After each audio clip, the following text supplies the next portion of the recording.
Okay, so how do you create this cool circadian control panel that you see at the top of my home screen here, the blue phone, red phone, wake, sleep? Once you have these shortcuts created, it's very simple to do this, but be on alert because when you do this, it's going to move some of the apps on your home screen to the second screen. So it's a little annoying at first, but it's well worth it in the long run because this has instant access right on your home screen and you won't have to search around for it at night or whatever. So to do this, all you have to do is press your thumb or your finger in the top left-hand corner of the screen right under where it says the clock. So the clock right now says 12:30. I'm going to press my thumb in the top left corner right under it and a plus button will turn up.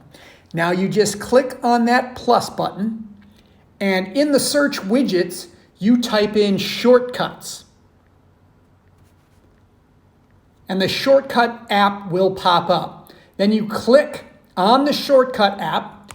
Do not click blue phone. Instead, you just swipe to the left. Move the screen to the left and this neat little blue light diet circadian control panel will pop up.